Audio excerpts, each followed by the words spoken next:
지난 3일 비상계엄이 선포되기 직전 이를 심의하기 위한 국무회의가 열렸죠. 국무회의 없이는 계엄을 선포할 수 없으니까요. 한덕수 국무총리가 국회를 찾아 처음으로 당시 상황에 대해 구체적으로 밝혔습니다. 당시 윤석열 대통령의 비상계엄 선포와 관련된 문서에 자신들을 비롯한 국무위원 모두가 서명하지 않았다고요. 또한 이 국무회의는 5분 만에 마무리된 것으로도 드러났습니다. 절차대로라면 이건 불가능하죠. 국무회의가 절차도 제대로 지키지 않은 요식 행위였다는 논란이 커질 수밖에 없습니다. 먼저 강재묵 기자가 보도합니다. 한덕수 국무총리가 지난 3일 비상계엄이 선포되기 직전 열린 국무회의에 흠결이 있었다고 인정했습니다. 공식적인 회의를 하는 것처럼 이렇게 진행된 것은 아닙니다. 그래서 제가 여러 번 그 절차적, 실체적 좀 흠결이 있었다 그런 말씀을 드립니다. 개의 선언도 없었고 비상계엄 선포 관련 문서에 국무총리는 물론 국무위원 모두 부서하지 않은 것으로 확인됐습니다. 총리와 국무위원회 부서 안 하셨다고 지금 하셨습니다. 네, 안 했습니다. 분명히 없을 겁니다.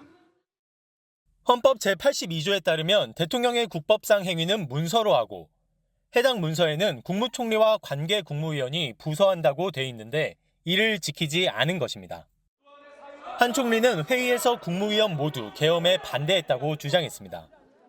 제가 국무위원들을 모으자고 했습니다. 같이 이 문제에 대해서 반대하고 또 이것이 초래할 일들에 대해서 대통령님을 설득하고자 했던 것입니다. 하지만 윤석열 대통령이 격앙된 상태로 대통령으로서 내 판단이라며 회의장을 나가 회의는 불과 5분 만에 종료됐습니다. 이와 관련해 행정안전부는 국무회의 자료를 대통령 비서실에 요청했지만 발언 요지가 있는 회의록은 없는 것으로 파악했다고 밝혔습니다. MBN 뉴스 강재묵입니다. 긴급 현안 질의에서는 계엄을 막지 못한 국무위원들에 대한 질타가 쏟아졌습니다. 또 정부를 두둔하는 듯한 국민의힘의 발언이 나오자 한동안 고성이 쏟아지기도 했습니다. 정태훈 기자가 보도합니다. 야당은 현안 질의 시작부터 내란 사태에 대해 사과하라며 국무위원들을 강하게 몰아붙였습니다. 국무위원들에게 일어나서 사죄하라고 지금 이야기하십시오. 제가 다시 한번 국무위원을 대표해서 사죄 인사드리겠습니다. 대한민국이 위기였습니다. 지금 국무위원들도 모두 자리에서 일어나서 국민 앞에 사죄드리세요. 계엄 사태 이후 부적절한 행적에 대해서도 질책이 이어졌습니다. 모든 국민들은 바깥에서 격분해서 지금 계엄 반대 투쟁을 하고 있는데 국무위원 몇 명이 안가에 모여서 안락하게 밥자리하고 있었습니까? 비상계엄은 고도의 정치 행위라며 사실상 계엄을 두둔하는 취지의 국민의힘 주장이 나오자 아수라장이 되기도 했습니다. 정치적인 판단하고 법률적인 판단은 다르다는 겁니다. 그래서 법무부가 법률적인 판단을 검토한 것을 제게 보내주십시오. 사과를 거듭하던 한 총리는 책임 총리제로 권력을 나눠 가지려 한 것 아니냐는 지적에 적극 반박했습니다. 당정 간의 협의를 강화하자는 것이지 두 사람이 어떻게 해서 헌법과 법률을 위반하는 권력을 나눈다는 그런 말씀을 하시는지 수정해 주십시오. 한덕수 국무총리의 머리를 수정해야 돼요. 대통령 유고시 권한을 차례로 이어받게 되는 한 총리와 최상목 경제부총리는 권한 대행의 꿈을 꾸냐는 질의에도 극구 부인했습니다. MBN 뉴스 정태웅입니다. 더불어민주당은 공언한 대로 이번 주 윤석열 대통령에 대한 두 번째 탄핵 시도에 나섭니다. 내일 발의와 본회의 보고를 거쳐 14일 표결에 붙인다는 계획인데 토요일 오후 5시에 본회의가 열린다는 건 지난번과 똑같습니다. 이재명 대표는 탄핵 열차를 멈출 수 없다며 국민의힘의 투표 참여를 촉구했습니다. 강영호 기자가 보도합니다. 이번 주말 윤석열 대통령에 대한 두 번째 탄핵 표결을 앞두고 이재명 민주당 대표가 연일 목소리를 높이고 있습니다. 하루빨리 대한민국 정상화를 이뤄내야 한다며 탄핵 열차는 출발했다고 말했습니다. 탄핵 열차는 출발했습니다. 결코 멈출 수 없습니다. 이번 토요일 국회가 국민의 간절한 염원을 반드시 이뤄낼 것입니다. 여당을 향해선 의원들의 소신을 보장해줘야 한다고 촉구하며 국민들이 지켜보고 있다고 경고의 메시지를 날렸습니다. 이번 주말 본회의 처리를 위한 국회 내 사전 작업도 진행 중입니다. 당초 두 번째 탄핵안을 오늘 발의한다는 계획이었지만 하루가 다르게 추가되는 새로운 의혹 등을 최대한 담기 위해 시점을 하루 미뤘습니다. 곧이어 내일 본회의에 이 탄핵안을 보고한 뒤 오는 14일 오후 5시 표결에 붙인다는 계획입니다. 국민의힘 중진 의원들은 국회의원과 당직자 등의 안전을 이유로 탄핵소추안을 토요일이 아닌 다른 날로 상정해달라고 우원식 국회의장에게 요청하기도 했습니다. 탄핵 표결을 위한 행정 절차에 만전을 기하고 있는 민주당은 1차 표결보다 더 많은 이탈표가 예상되는 여당을 상대로 한 설득 작업을 이어가고 있습니다. MBN 뉴스 강영우입니다. 국회 법제사법위원회가 12.3 비상계엄을 수사할 일반 내란 특검법안을 의결했습니다. 이와 함께 네 번째 발의된 김건희 여사 특검법도 통과됐는데 내일 본회의에서 최종 가결되면 내란 상설특검과 함께 대통령과 그 부인 모두를 겨냥한 사상 초유의 3중 특검이 가동될 수 있습니다. 장가희 기자가 보도합니다. 김용현 전 국방부 장관이 구속된 이후 윤석열 대통령의 체포를 촉구하는 야권의 목소리가 커지고 있습니다. 명백한 내란입니다. 명백한 헌법 유린입니다. 긴급 체포하고 당장 구속해야 합니다. 법사위에서 오동훈 공수처장은 윤 대통령 강제 수사를 촉구하는 야당 질문에 체포 가능성도 시사했습니다. 긴급 체포 또는 체포영장에 의한 체포를 시도하도록 하겠습니다. 대통령을 겨냥한 특검도 줄 통과됐습니다. 야당 주도로 통과된 내란 특검법은 앞서 처리된 상설특검의 수사 대상과 인력을 그대로 흡수하고 대통령이 임명하지 않아도 특검이 가동될 수 있도록 하는 조항이 담겼습니다. 김건희 여사 특검법도 법사위 문턱을 넘어 많으면 3개 특검이 동시에 가동될 전망입니다. 이완규 법제처장이 윤 대통령의 최측근인 만큼 변호인단에 합류할 것이란 의구심도 야당에 의해 제기됐습니다. 윤석열 대통령 변호인단에 합류하실 겁니까? 아닙니다. 비상계엄 선포 이튿날 대통령 안가에서 이상민 전 행안부 장관 등과 만난 사실도 알려진 가운데 연말 모임 차원이었다고 답해 야당의 비판을 샀습니다. MBN 뉴스 장가희입니다. 국민의힘 당사 앞에는 윤석열 대통령 퇴진과 국민의힘 해체 등을 촉구하는 팻말이 붙고 시위가 잇따르고 탄핵소추안 표결에 참여하지 않은 지역구 의원들의 사무실엔 근조화환과 항의가 이어지면서 의원들의 부담도 커지고 있습니다. 결국 소장파를 자처한 김재섭 의원이 탄핵을 찬성하겠다고 밝히면서 국민의힘 내에서는 지금까지 탄핵에 찬성한 의원이 5명으로 늘었습니다. 김도영 기자가 보도합니다. 국민의힘 소장파로 분류되는 김재섭 의원의 지역구 사무실 앞입니다. 김 의원이 지난 7일 탄핵소추안 표결에 불참하자 일부 시민들이 달걀과 밀가루를 뿌렸고 심지어 자택 앞엔 흉기까지 발견됐습니다. 김 의원은 기자회견을 열어 윤석열 대통령의 탄핵을 찬성한다고 입장을 밝혔습니다. 저는 윤석열 대통령을 탄핵하고자 합니다. 나아가 국민의힘이 당론으로 탄핵에 찬성해 줄 것을 촉구합니다. 죽는 길이 곧 사는 길입니다. 안철수, 김예지, 김상욱, 조경태 의원에 이어 5번째 공개 선언입니다. 찬반 여부를 떠나 다음번 표결엔 참석하겠다고 밝힌 의원들도 잇따르고 있습니다. 주로 수도권 기반이거나 친한계 비례대표 의원들이 대다수입니다. 서울 송파구를 지역구로 둔 배현진, 박정훈 의원도 다음 탄핵소추안 표결엔 참석하겠다는 계획입니다. 친한계 진종호 최고위원은 탄핵안 표결에 참여해야 한다고 밝혔습니다. 모두에게 안정화된 상황을 만들어드리는 게 우리에게 맞는 일이라고 생각합니다. 이 밖에 비례대표 김소희, 유용원 의원 등도 찬반은 고민 중이지만 표결은 참석하겠다는 입장입니다. 표결에 나선 의원이 3명에 불과했던 1차 때와 달리 오는 14일 있을 탄핵소추안 표결엔 필요한 의결 정족수 200명을 넘길 것으로 전망됩니다. MBN 뉴스 김도형입니다. 요즘 하나둘 드러나는 정황으로 볼 때 12.3 비상계엄은 즉흥적으로 이루어진 게 아닌 듯하죠. 그럼 계엄은 언제부터 준비가 된 걸까요? MBN이 그 단서가 될 수 있는 군 내부 문건을 입수했습니다. 이 문건에 따르면 지난 10월 말 특수전사령부 예하 부대엔 11월 이후 대규모 훈련을 모두 취소하라는 매우 이례적인 명령이 내려졌습니다. 훈련을 취소시킨다는 건 긴급하게 출동할 비상 상황이 발생했거나 앞으로 생길 걸 미리 알았을 때 있을 수 있는 일이죠. 지금부터 MBN이 단독 취재한 내용 집중적으로 전해드리겠습니다. 먼저 선한빛 기자가 보도합니다. 지난 10월 30일 특전사령부 전 예하부대로 내려간 명령문입니다. 특전사령부 단편명령 24-33호. 제목은 팀 전투력 완성을 위한 부대 훈련 강화 지시입니다. 1번 상황 변동은 없음. 2번 전평시 임무 능력 강화라고 돼 있습니다. 그런데 3번 실시에 언급된 내용은 좀 다릅니다. 제목은 훈련 강화인데 훈련을 끝내라는 표현이 나옵니다. 사령관 의도라면서 대대급 야외 훈련을 11월 8일부로 모두 종료하라는 명령이 담겼습니다. 특전사의 한 개 대대는 150에서 200명 규모입니다. 즉 대규모 훈련을 모두 취소시키라는 뜻입니다. 통상 특전사의 대대급 훈련은 훈련 기간만 한 달 이상 이어지고 1, 2년에 한 차례 정도만 시행되는 큰 훈련입니다.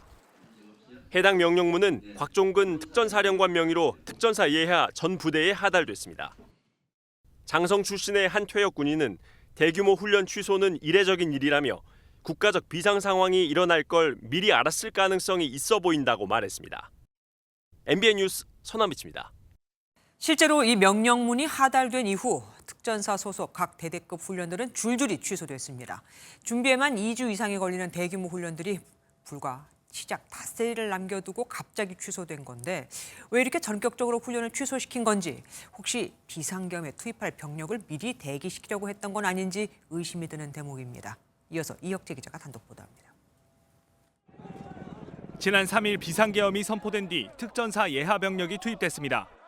1공수여단은 국회로 진입해 국회 봉쇄를 시도했고 3공수여단은 성관위로 이동해 청사시설을 확보했습니다. 7공수여단과 13여단은 출동을 준비하며 병력 대기 상태였던 것으로 드러났습니다. 이 4개 여단에선 11월과 12월 대대급 훈련 계획이 잡혀 있었는데 10월 30일에 갑자기 취소됐습니다. 당시 특정사령관 명의로 내려온 명령문에는 11월 8일 이후 훈련을 취소하라는 명령만 있지 그 이유는 명시돼 있지 않았습니다. 1공수여단 소속 1개 대대의 훈련은 11월 4일부터 4주간 계획돼 있었는데 시작을 불과 닷새 앞두고 돌연 취소됐습니다. 군의 한 핵심 관계자는 훈련 준비에만 2주가 걸리는 대규모 훈련이었다면서 명확한 이유 설명 없이 취소시켜서 혼란스러웠다고 전했습니다. 훈련을 취소시킨 곽종근 사령관은 국회에서 비상계엄 선포 이틀 전에서야 비상계엄 관련 지시를 알았다고 증언했습니다. MBN 뉴스 이혁재입니다. 도대체 비상계엄은 언제부터 준비가 됐던 걸까요? 이 내용 취재한 선한빛 법조팀장에게 궁금한 점 좀 더 물어봐 드리겠습니다. 어서 오십시오. 네. 우리 취재에 따르면 10월 말 특전사령관의 훈련 취소 명령이 좀 심상치 않다 이겁니다. 네. 하지만 상황에 따라서는 지휘관 판단 아래 이런 거 취소할 수도 있는 거 아닙니까? 네, 저희도 취재 초반에는 훈련 취소는 지휘관 재량으로 언제든 할 수 있는 게 아닌가 이렇게 생각을 했었습니다. 그런데 이게 중대급 이하의 소규모 훈련을 취소한 거라면 그렇게 볼 수도 있는데요. 네. 인원만 200명에 달하는 대대급 이상의 대규모 훈련 취소는 의미가 좀 다릅니다. 대대급 훈련은 사전 준비에만 2주가 소요되고 훈련 이후 일주일 정도는 대원들이 출근을 하지도 않습니다. 그러니까 이 훈련에 거의 2달을 할애하는 거죠. 그러네요. 이런 대형 훈련을, 그것도 훈련을 단 며칠 앞둔 상황에서 갑자기 취소한 건 이해가 잘 되지 않는다는 게 저희가 취재한 복수의 군 관계자들의 설명입니다. 그 당시 상황도 좀 살펴봐야겠습니다. 훈련 취소 명령이 하달됐다고 하는 10월 29일. 그때는 우리 안보 상황이 어땠습니까? 만약 당시 국지정 같은 비상 상황이 발생했다면 대규모 훈련 취소는 충분히 이해될 수 있겠죠. 그러니까요. 저희가 확인한 바에 따르면 당시 북한의 오물풍선이나 우크라이나전 북한군 파병 등 안보 이슈가 있긴 했습니다. 북한의 우크라이나 파병이나 오물풍선에 대응하는 차원에서 비상태세를 갖출 수도 있지 않느냐고 저희가 여러 군 관계자에게 물었는데요. 네. 그 정도 이슈로 특전사 예하 전 부대의 대규모 훈련을 취소시킨 일은 본 적이 없다는 게 공통적인 대답이었습니다. 네. 과거에 전군 비상태세, 그러니까 예정된 훈련을 취소시키고 비상대응 명령이 내려졌던 때를 또 찾아봤는데요. 네. 2010년 연평도 포격전이나 2015년 목함주례 사건이 발생했을 때처럼 국지전 또는 이러한 국지전이 발발할 수 있는 비상 상황에서만 대규모 훈련이 취소됐었습니다. 그러면 특전사령관은 왜 11월 훈련을 다 취소시키라고 했을까요? 혹시 계엄이 발생할 거라는 걸 그때, 그러니까 한 달도 더 네. 이전이죠. 그때부터 알았던 걸까요? 그 부분이 저희 취재진이 지금 의문을 갖고 있는 네네. 부분입니다. 정말 계엄 준비를 10월 말부터 했던 것인가 의심이 드는 대목인데요. 곽종근 사령관은 12월 1일 계엄에 대해서 알았다고 주장하고 있죠. 네. 특전사령부가 이번 계엄령 선포 이후 가장 중요한 임무였던 국회 봉쇄 작전에 투입됐다는 점에서 계엄을 미리 알았을 가능성 있지 않겠냐는 의문은 계속해서 있어 왔습니다. 네. 저희 취재진은 갑작스런 훈련 취소 이유를 묻기 위해서 곽 사령관과 이상현 일공수 여단장 등에게 여러 차례 연락을 시도했지만 답을 듣진 못했습니다. 마침 오늘 검찰이 특전사를 압수수색했습니다. 네. 어떤 이유로 당시 훈련 취소 명령을 내렸던 것인지 등 이 수사로 반드시 확인이 필요해 보입니다. 계엄이 10월 또는 11월쯤 미리 치밀하게 준비됐을지도 모른다는 이 내용 계속해서 취재를 하는 중인데요. 내일 또 관련 보도를 이어가도록 하겠습니다. 예, 내일도 기대하겠습니다. 지금까지 선한빛 법조팀장과 함께했습니다. 12.3 사태 이후 처음으로 경찰이 윤석열 대통령을 겨냥해 강제 수사를 하려고 했지만 결국 실패했습니다. 대통령실을 압수수색하려고 했는데 경호처의 반발로 못한 겁니다. 하지만 다른 곳 압수수색에서는 얻은 게 있었죠. 경찰청에 나가 있는 취재계 연결해 자세한 상황 들어보겠습니다. 박혜빈 기자, 압수수색 진행 상황 어떻게 됐습니까? 네, 경찰 특수단은 오늘 오전 11시 45분쯤 대통령실에 대한 압수수색에 착수했습니다. 내란 혐의를 받는 현직 대통령에 대한 첫 강제 수사이자 경찰이 대통령실 경내에 진입을 시도한 첫 사례입니다. 특수단은 대통령실 진입과 압수수색 방식을 두고 경호처와 5시간 넘게 대치했지만 결국 합의점을 찾지 못했습니다. 오늘 압수수색 집행기간은 일몰 시각인 오후 5시 14분까지였기 때문에 임의 제출을 논의하거나 복귀할 수밖에 없다는 설명인데요. 다만 대통령실은 군사 기밀시설이기 때문에 압수수색에 대한 방어권을 행사할 수 있습니다. 경찰은 대통령실 외에도 경찰청과 서울경찰청, 국회 경비대에 대한 압수수색을 진행해 관련 자료를 확보했습니다. 경찰이 신청한 압수수색 영장에는 윤석열 대통령이 피의자로 적시돼 있었죠. 네, 그렇습니다. 윤 대통령은 현재 내란과 군형법상 반란 등의 혐의를 받는데요. 경찰은 피의자로 적시한 압수수색 영장을 신청해 법원에서 발부받았습니다. 법원 역시 범죄 정황을 의심할 만하다고 판단한 것으로 보여지는 대목인데요. 경찰은 윤 대통령이 비상계엄의 전 과정을 지휘한 것으로 보고 압수수색에 이어 신병 확보 시도에 나설 것으로 보입니다.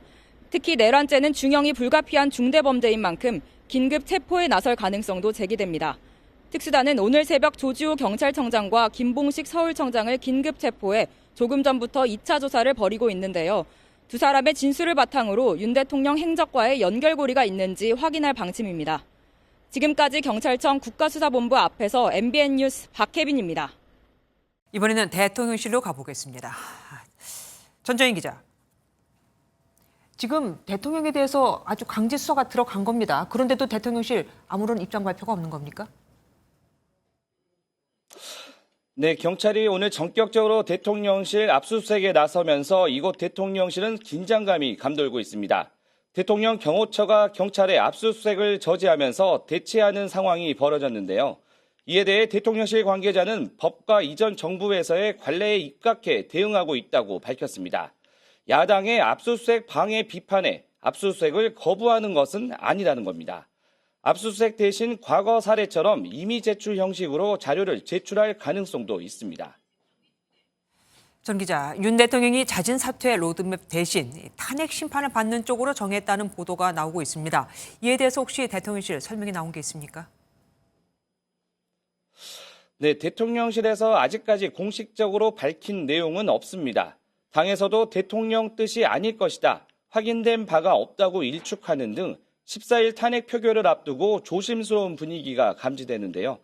다만 친윤계 일각에서는 하야보다는 탄핵이 낫다는 이야기가 나오고 있고 윤 대통령도 만약 탄핵안이 가결될 경우 헌법재판소에서 법리 다툼을 벌이겠다는 생각이 강한 것으로 전해졌습니다. 여권 관계자에 따르면 윤 대통령은 문을 부수고 국회의원들을 끌어내라는 지시를 받았다는 곽종근 특전사령관의 주장을 반박한 것으로 알려졌는데요. 오히려 국회 관계자들의 국회 출입을 막지 말라고 지시했고 전 국민들이 방송을 통해 지켜보고 있는데 어떻게 끌어낼 수 있겠냐고 말했다는 겁니다.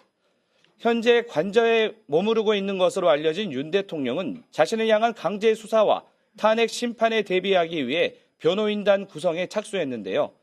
검찰 출신으로 윤 대통령과 각별한 사이로 알려진 김홍일 전 방송통신위원장과 윤 대통령의 40년 지기로 알려진 석동현 민주평통사무총장 등의 이름이 거론되고 있습니다. 김 전 위원장은 최근 법무법인 세종에 사표를 낸 것으로 확인됐습니다. 지금까지 대통령실에서 전해드렸습니다. 검찰 특수본은 앞서 방첩사령부를 압수수색한 데 이어 오늘 아까 서남빛 기자가 잠깐 언급해드렸죠. 특수전 사령부도 압수수색했습니다. 비상계엄 사태와 관련한 검찰의 수사 속도가 더 빨라진 겁니다. 검찰 특별수사본부에 나가 있는 취재기자 연결해 보겠습니다.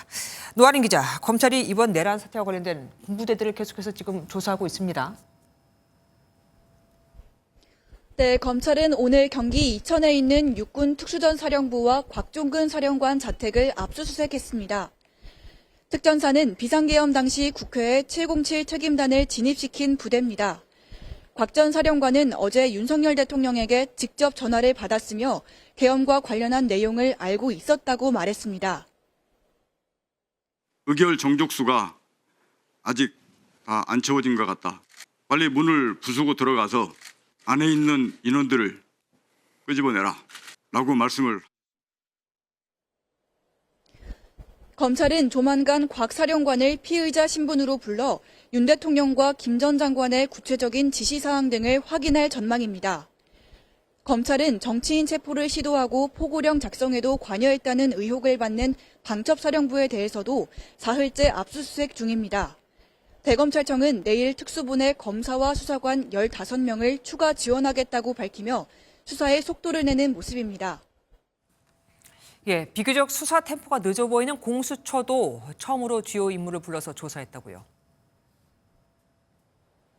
네, 그렇습니다. 공수처 비상계엄 수사팀은 오늘 서울 모처에서 참고인 신분인 홍장원 전 국정원 1차장을 불러 조사했습니다.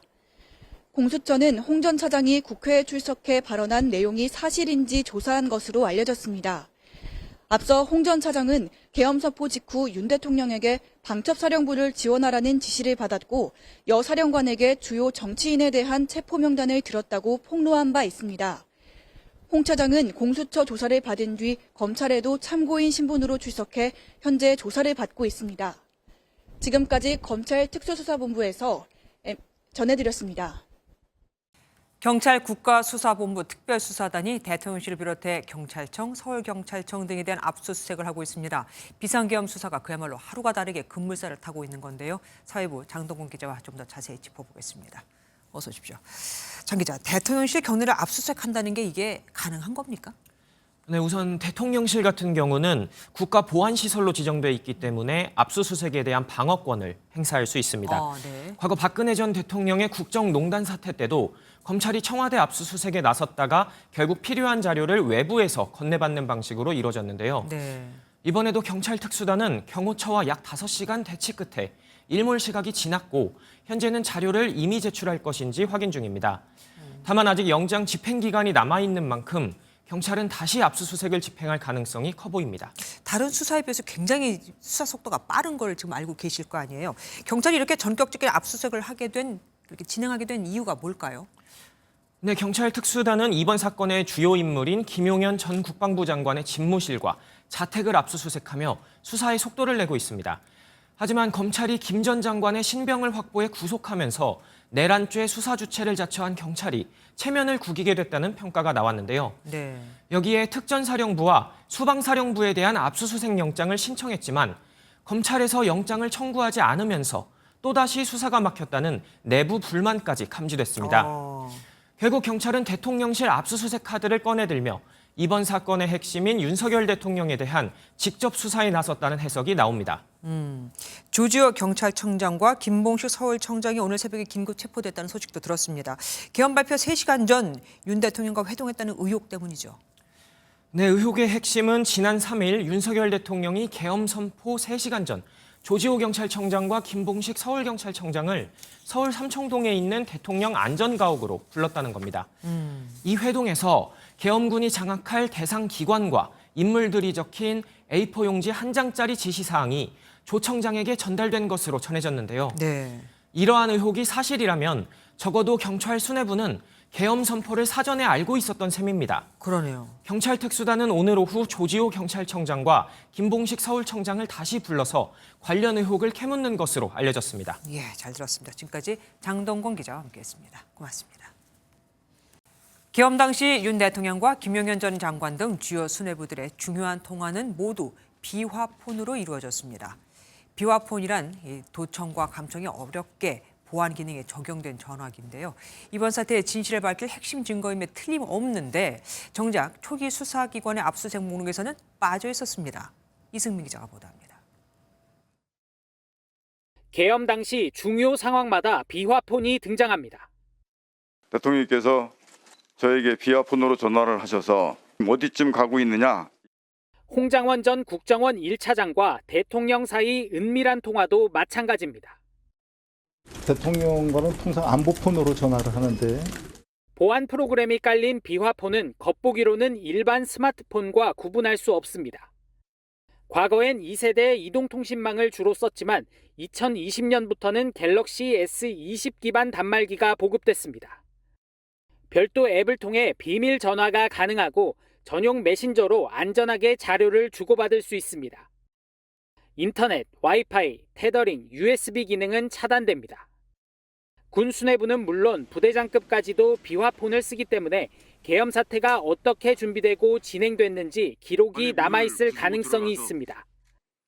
하지만 지난 8일 경찰은 김용현 전 국방장관 집무실과 자택을 압수수색하면서 비화폰은 빼먹은 것으로 드러났습니다. 경찰이 왔을 때는 압수수색 목록이 없었습니다.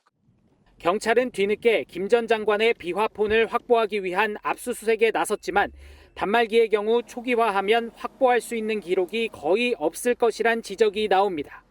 MBN 뉴스 이승민입니다. 경찰이 놓친 김용현 전 국방부 장관 비화폰 핵심은 단말기가 아닌 바로 서버에 있습니다. 단말기는 방금 들으신 대로 초기화하면 그만이지만 서버에는 김 전 장관이 비상계엄 상황에서 언제, 누구와 얼마나 어떻게 통화했는지 구체적인 기록들이 고스란히 다 남아있거든요. 그렇다면 이 비화폰의 서버는 대체 어디에 있을까요? 바로 남태령에 있는 수도방위사령부 내부에 있는 것으로 MBN 취재 결과 확인됐습니다. 권영범 기자가 단독 보도합니다.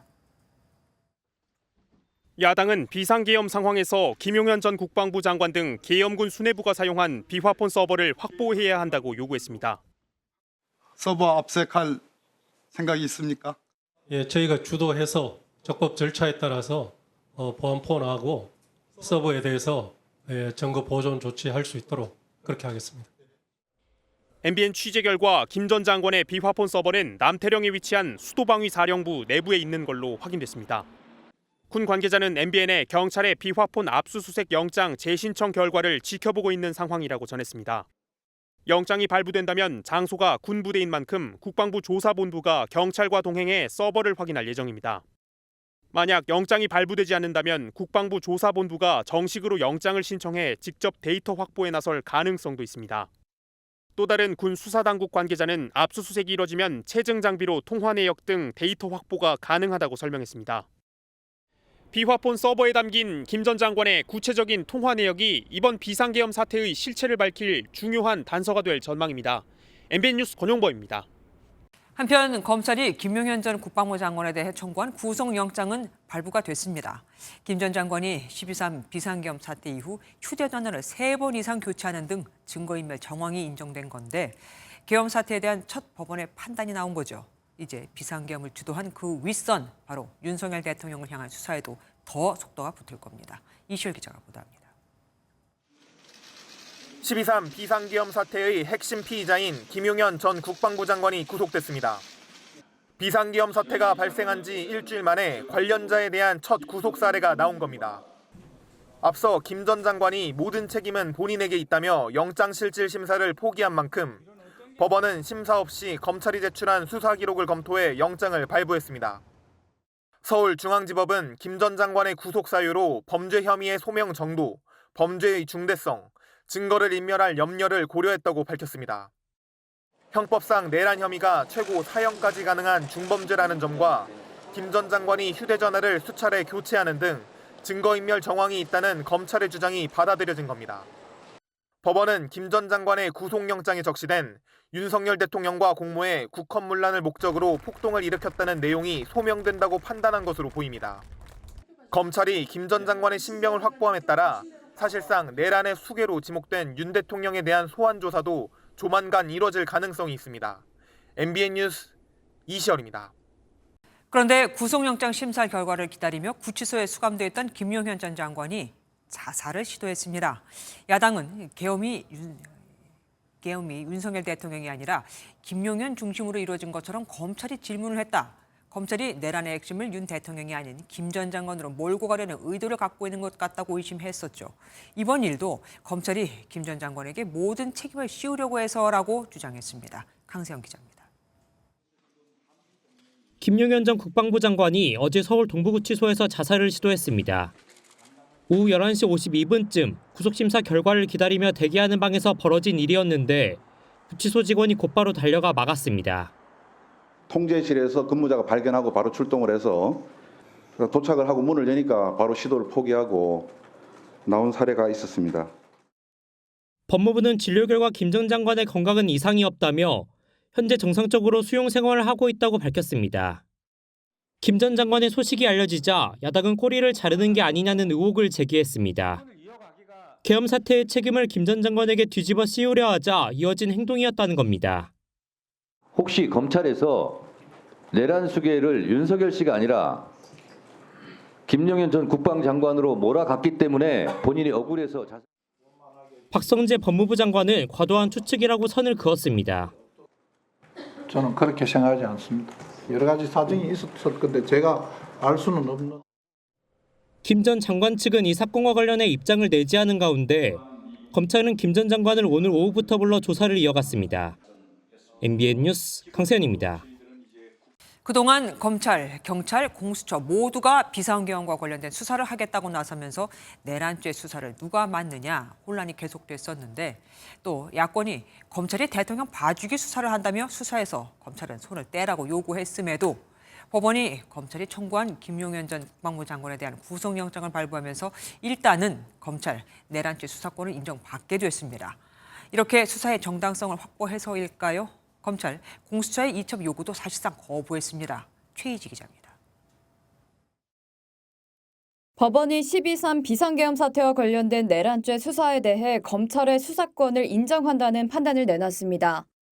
재판부가 제시한 근거는 검찰청법 제4조 제1항 제1호의 나와 다목입니다.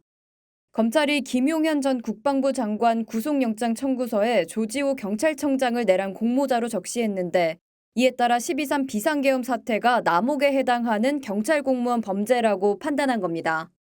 법원은 직접 관련성이 있는 범죄는 수사가 가능하다는 사항도 이유로 들었고 이에 검찰은 윤석열 대통령까지 수사할 수 있다는 판단도 받게 됐습니다. 반면 법원은 고위공직자범죄수사처가 별도로 청구한 김 전 장관 구속영장은 검찰의 영장 청구로 구속됐다는 이유로 기각했습니다. 검찰이 수사 정당성을 확보하면서 공수처의 수사 이첩 요구도 사실상 거부했습니다. 심우정 검찰총장은 국회에 보낸 불출석 사유서에 이첩 거절 사유를 밝혔습니다. 공수처와 이첩 관련 협의를 실시하면서 검찰의 수사 진행 정도 등을 고려할 때 공수처에서 이첩 요청을 유지하는 것이 적절한지 재검토해 줄 것을 요청하였습니다. 공수처와 경찰, 국방부 조사본부는 검찰을 배제한 공조수사본부를 출범해 합동수사를 진행하겠다고 밝혔습니다. MBN 뉴스 최희지입니다. 내일로 다가온 국민의힘의 차기 원내대표 선거는 친윤 권성동 의원과 개파 사기 비주역이었던 중립의 김태호 의원의 2파전으로 치러지게 됐습니다. 친한계에선 친윤이 무슨 낯짝으로 나서는 거냐. 이번 기회에 한동훈 대표를 축출해 당권을 장악하려는 거냐. 미심쩍은 눈빛인데요. 그래서 이번 원내대표 선거가 한동훈 대표의 당내 장악력, 그러니까 리더십을 시험하는 자리가 될 거라는 분석도 나옵니다. 정태진 기자입니다. 계엄 사태에 책임을 지고 물러난 추경호 전 원내대표의 후임으로 친윤 핵심 5선 권성동 의원과 중립 4선 김태호 의원이 맞붙습니다. 친윤계 중진들을 중심으로 사실상 추대된 권 의원은 정권 교체에 앞장섰기에 결자 해제하겠다고 밝혔습니다. 뭐 상황 수습되면은 수습되는 대로 뭐 바로 그만둘 겁니다. 이에 한동훈 대표는 측근들에게 대통령 옹호당이자 계엄 옹호당이라는 오해를 살 수 있어 걱정이라는 취지의 우려를 나타낸 것으로 파악됐습니다. 적절하지 않다고 생각합니다. 친한계 핵심 관계자는 MBN에 사실상 대통령의 일탈을 부추긴 사람이 무슨 낯짝이냐며 한동훈 대표를 끌어내려 당권을 장악하려는 시도라 반발했습니다. 반면 친윤을 중심으로 한 중진들은 권성동 의원은 전투력과 협상력을 모두 갖췄다며 당장 당을 수습하고 조기 대선을 준비할 적임자라고 평가했습니다. 경남지사 출신 김태호 의원은 독배가 될 수 있지만 피하지 않고 기꺼이 역할을 하겠다고 밝혔습니다. 개파에 의존해서 지금까지 정치를 하지 않았고 그런 게 있다면 제가 좀 뜯어고치겠습니다. 비교적 개파색이 옅어 친한계와 당내 다수를 차지하고 있는 PK 의원들, 초재선 의원들의 지지를 받을 수 있을 것이라는 관측입니다. 여당의 원내대표는 108명 의원들의 표심으로 결정되는 만큼 친윤 친한계는 물밑 설득에 사활을 걸고 있는 가운데 이 와중에도 개파 간 권력 싸움만 하고 있다는 비판이 나옵니다. MBN 뉴스 정태진입니다. 국회 출입하는 조희로 기자와 좀 더 자세한 얘기 나눠보겠습니다. 조 기자, 지금 탄핵안 표결에 참석하겠다는 국민의힘 의원들이 꽤 많아졌습니다. 그럼 정말로 탄핵안 가결이 되는 겁니까? 네, 저번 주 탄핵안 1차 표결 때와는 분위기가 달라도 많이 다릅니다. 그쵸. 이 표결에 참석하겠다고 공개적으로 밝힌 의원들이 속속 나오고 있어서 이번엔 탄핵안 가결을 거스르긴 쉽지 않아 보입니다. 뜻을 같이 하는 의원님들이 몇 분이나 거의 근접했다 이렇게 보시면 되겠습니다. 거의 근접했다. 예, 거의 근접했다. 찬성의 말씀이시죠? 그렇습니다. 탄핵 찬성에 거의 근접했다. 물론 이제 가정입니다만 정말로 탄핵안이 가결되면 문제는 그 이유가 되잖아요. 한동훈 대표의 리더십에도 타격이 생길 거고요. 그렇습니다. 탄핵안이 가결되면 이 친윤계를 중심으로 지도부 책임론을 띄울 가능성이 높습니다. 네.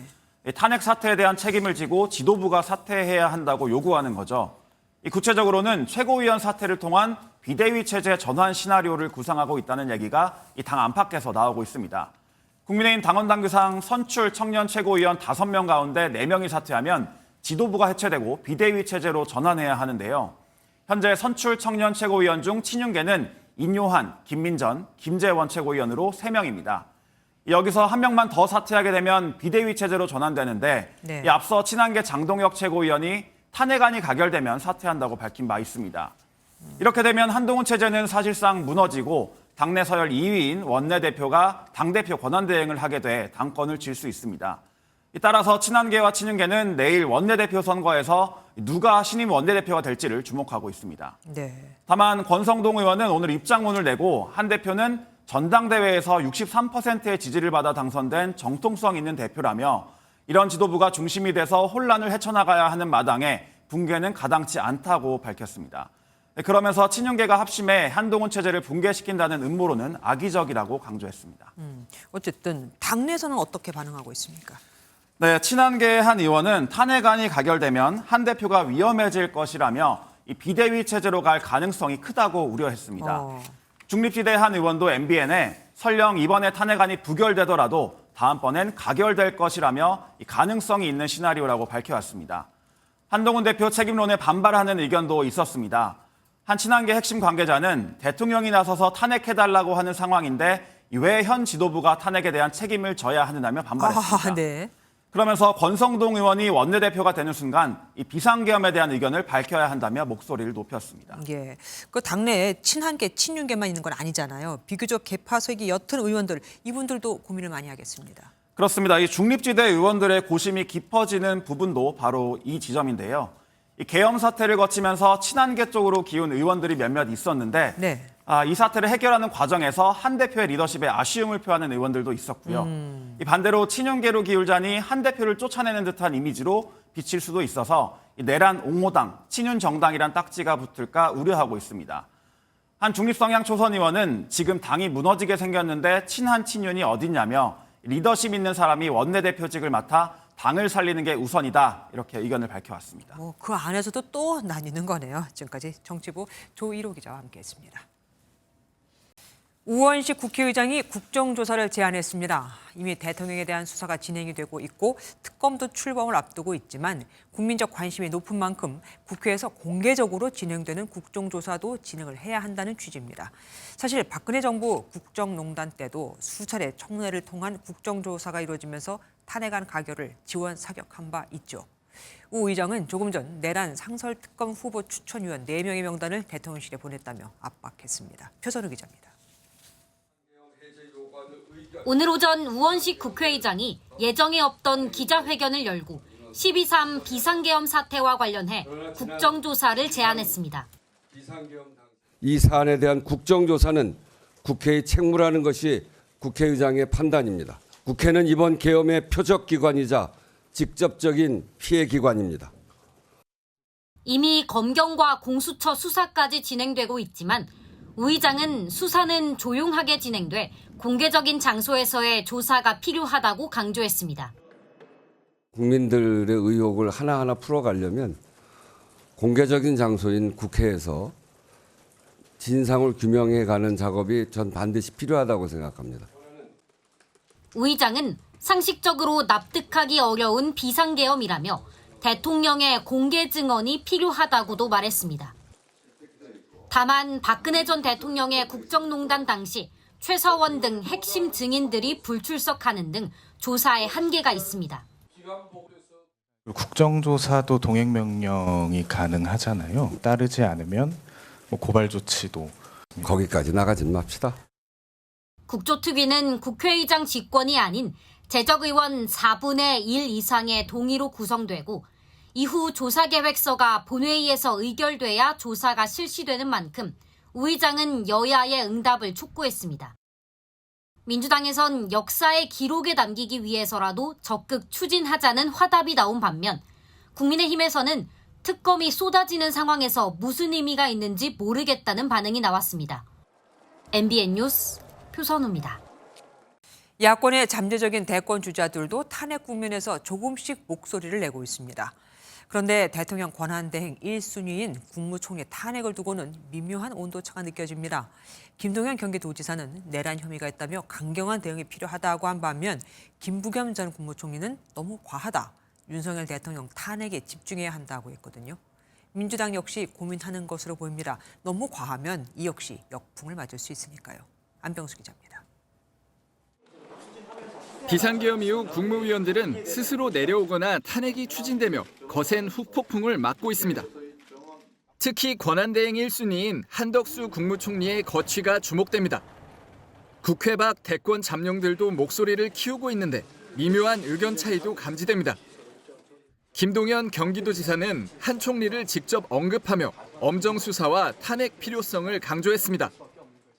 한덕수 총리는 지금 이와 같은 내란 방조에 대한 그 의심을 받고 있습니다.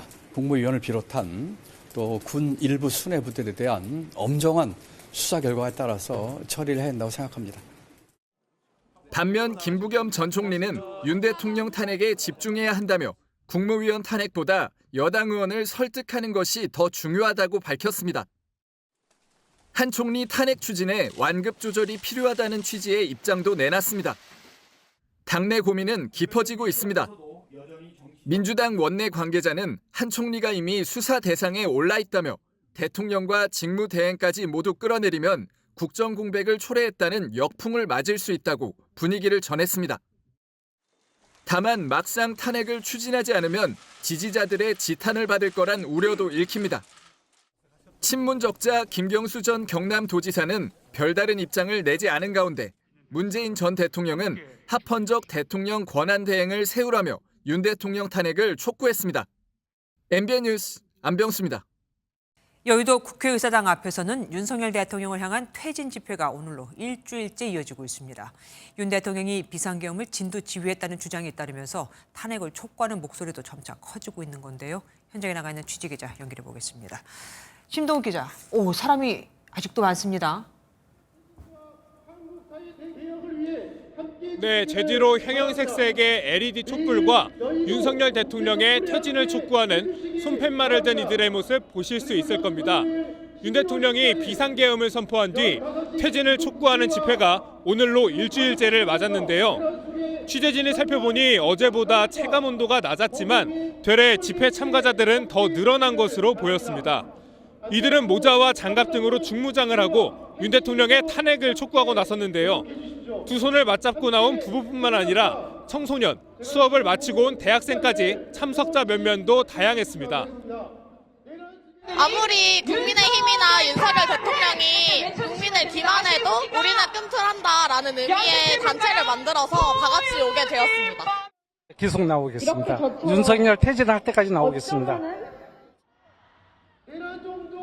오늘 오전에는 1,500여 단체 시민사회단체 대표들이 모여 윤 대통령의 퇴진을 촉구하는 비상국민행동을 출범했습니다. 윤 대통령 탄핵까지 집회를 이어가겠다고 밝혔는데 오늘을 기점으로 퇴진운동이 전국 단위로 확장될 것이라는 전망도 나옵니다. 경찰이 대통령실에 대한 압수수색을 시도하는 등 수사도 본격화되는 가운데 서울 광화문 광장에서는 보수단체의 집회도 열렸는데 결집세가 한층 강화된 모습이었습니다. 지금까지 서울 국회의사당 앞에서 MBN 뉴스 심동욱입니다. 기준금리가 2차례 인하됐지만 대출금리는 좀처럼 떨어지지 않고 예금과 적금금리만 떨어지고 있죠. 내수 침체의 계엄에 따른 정치 불확실성으로 다음 달 기준금리 인하 가능성도 나오고 있는데 하지만 계속 이대로라면 서민들이 좀 나아졌다고 느끼긴 어려울 겁니다. 강서영 기자입니다. 2차례 기준금리 인하에도 시중은행들의 가산금리가 높게 유지되면서 시민들은 체감하기가 어렵다는 반응입니다. 은행 쪽에서 내려온다 그랬는데 저 실감이 안 오잖아요. 잘 모르겠습니다. 좀처럼 떨어지지 않는 대출금리와 부동산 거래 침체로 지난달 금융권 가계대출 증가폭은 6조 5천억 원에서 5조 1천억 원으로 줄었습니다. 하지만 대출 규제가 심한 시중은행을 피해 수요가 몰린 이금융권 대출은 3조 2천억 원이 늘었습니다. 40개월 만에 최대 증가폭입니다. 대출금리와 달리 예금과 적금금리는 줄줄이 내려가면서 예금금리와 대출금리 차이를 나타내는 예대금리 차는 더 벌어졌습니다. 계엄과 탄핵 정국에 따른 정치 불확실성까지 겹치면서 당분간 대출 공급이 늘어나거나 가산금리가 떨어지진 않을 것으로 보입니다. 경제 불확실성이 높아졌기 때문에 은행들로서는 아마 대출 심사를 더 강화할 수밖에 없을 거고 대출 공급 자체를 줄이려는 경향이 나타날 거예요. 다음 달 기준금리 추가 인하 가능성이 나오고 있지만 내수 침체와 1,400원대의 고환율 속에 서민들의 살림살이는 좀처럼 개선되기 어려울 전망입니다. MBN 뉴스 강서영입니다. 쓸 돈이 줄어드니 씀씀이를 줄이는 건 당연하겠죠. 옷이나 전자제품 같이 당장 안 사도 되는 것부터 소비를 줄이며 관련 업계가 직격탄을 맞았습니다. 제조업에서만 1년 전보다 10만 개 가까운 일자리가 사라진 겁니다. 홍조 기자입니다. 대한민국 패션의 메카 서울 동대문 시장. 한산하다 못해 손님이 보이질 않습니다. 평소 같으면 방한 모자가 불티나게 팔렸을 텐데 계엄 사태 이후엔 아예 발길이 끊겼다고 하소연합니다. 지금 정도 날씨가 장사 제일 잘 되는 날씨인데 작년보다 더 안 되는 거예요. 지금. 9시부터 앉아서 6시까지 있어도 한 장도 못 팔고 간 거예요. 계엄령인가 뭐인가 대통령 오고 나서는 더 난리야. 통계청 조사 결과 지난 3분기 가게가 옷과 신발을 사는 데 쓴 돈의 비중은 전체 소비 지출의 3.9%로 2019년 이후 최저를 기록했습니다. 쓸 돈이 줄다 보니 급하지 않은 지출은 일단 줄인 겁니다. 기업들은 매출이 떨어지자 전자제품과 의복을 중심으로 일자리를 줄였고 제조업 일자리는 1년 전보다 10만 개 가까이 사라졌습니다. 1년 7개월 만에 최대폭 감소입니다. 소비 심리가 위축되면서 지난해보다 도소매업 취업자 수 역시 2.7%, 8만 9천 명이 줄었습니다. 문제는 정치 혼란에 내년 성장률이 올해보다도 낮아질 것으로 예상되는 등 전망이 밝지 않다는 점입니다. 소득이 뒷받침되지 않는 소비 활성화라는 것은 장기간 지속될 수 없습니다. 공사비 상승으로 위축된 건설업 역시 지난달에만 9만 6천 개의 일자리가 줄면서 7개월째 마이너스를 이어갔습니다. MBN 뉴스 홍지호입니다. 오늘 45개 나라 150여 개 스타트업과 투자사를 초청한 국내 최대 규모의 스타트업 축제가 열렸는데 큰손 투자에 적극적인 사우디아라비아 등이 불참했습니다. 외국인 투자자들에게 한국은 위험하다는 인식이 생긴 겁니다. 물론 갑자기 이렇게 바뀐 건 계엄 사태가 영향을 미친 거겠죠. 신용수 기자가 보도합니다. 정부가 주최한 스타트업 투자 유치 행사입니다. 올해는 45개국 150여 개 스타트업과 투자사가 참여했습니다. Korea is ready to support this journey, fostering thriving global startup ecosystem. Together, let us build a future where innovation knows no borders. 하지만 이번 행사를 바라보는 국내 업계 표정이 마냥 밝지만은 않습니다. 계엄 사태 여파로 해외 투자가 위축될까 하는 우려 때문입니다.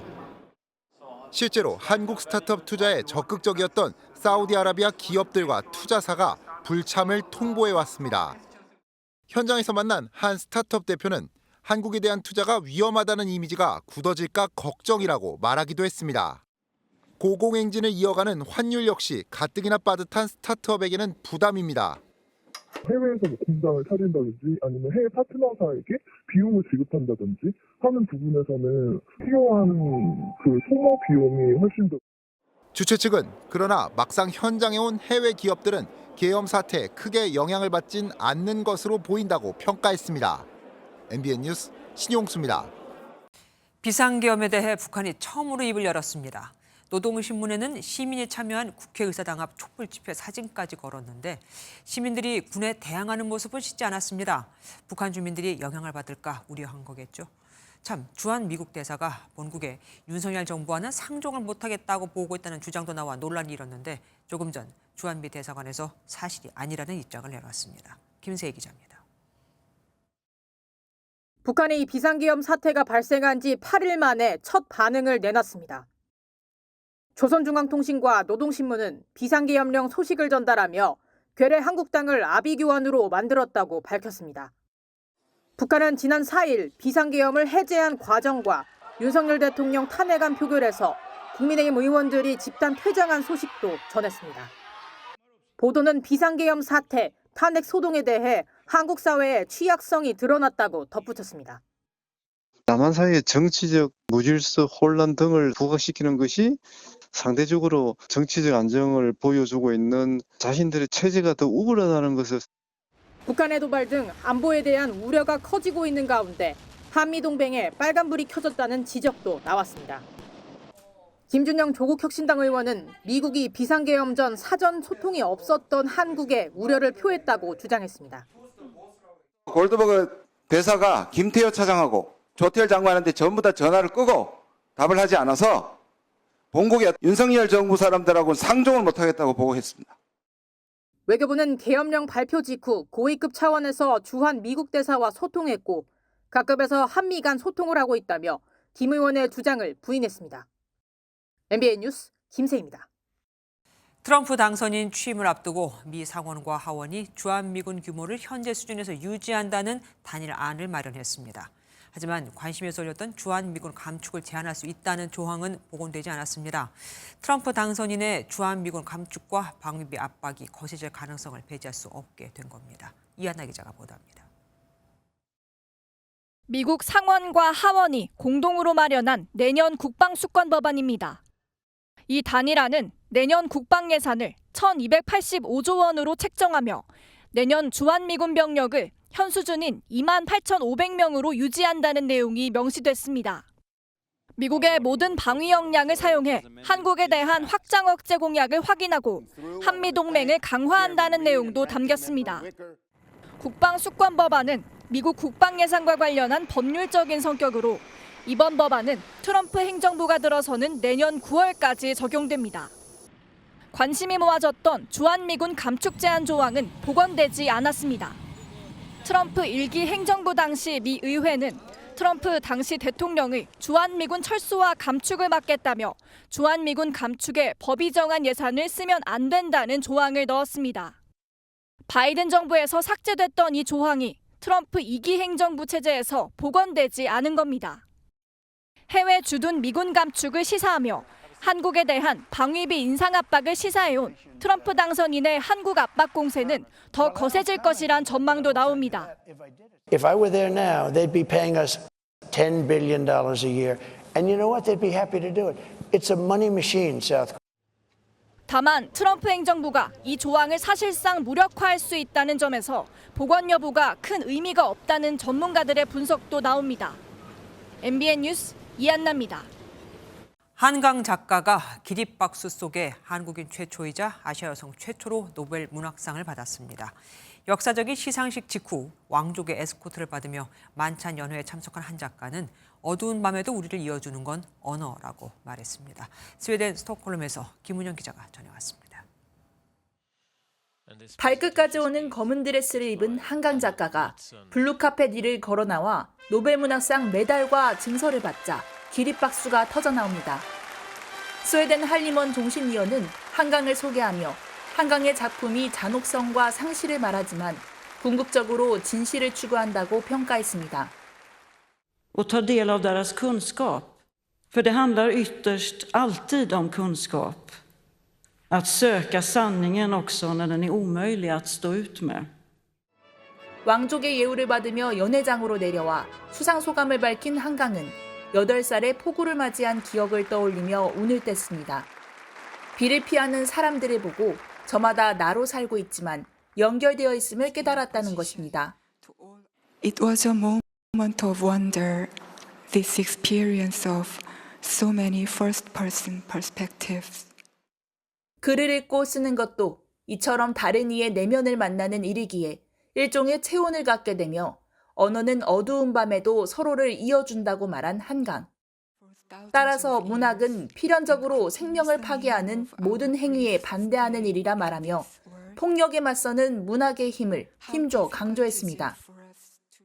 I would like to share the meaning of this award, which is for literature, with you, standing here in opposition to violence together.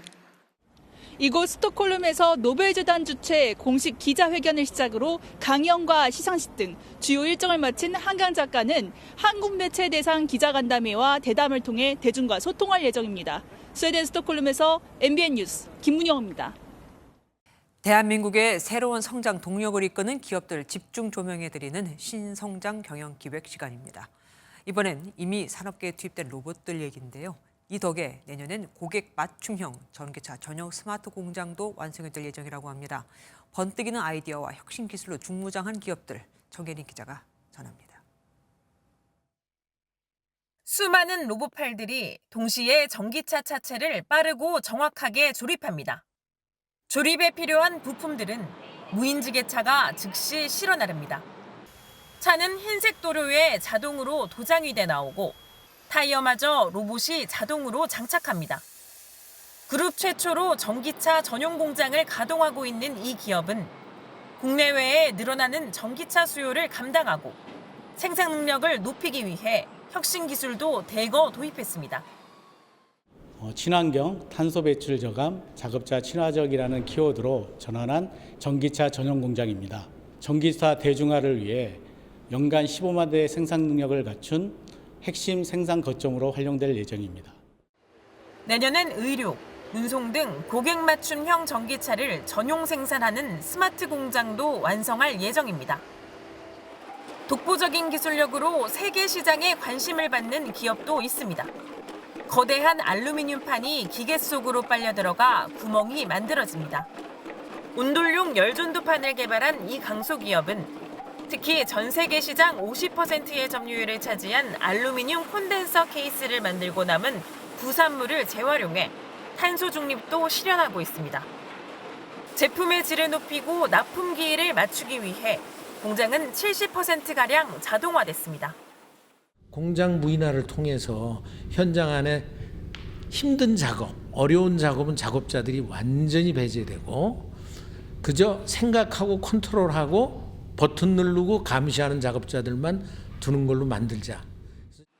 신성장 경영을 미래 동력으로 삼는 기업들.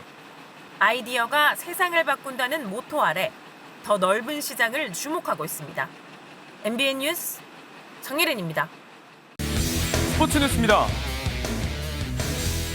베트남에서 태권도는 1964년 베트남 전쟁 당시 우리 군의 파병부터 60년의 역사를 갖고 있는데요. 수련 인구만 10만 명이 넘는 베트남 태권도 인기 덕에 공안 이름이 걸린 국제대회가 열렸습니다. 이상주 기자입니다. 태권도 시범단의 현란한 발차기에 체육관에 모인 3천여 명의 베트남 관객들이 눈을 떼지 못합니다. 신나는 K-팝에 맞춘 절도 있는 동작과 군무에는 탄성이 쏟아집니다.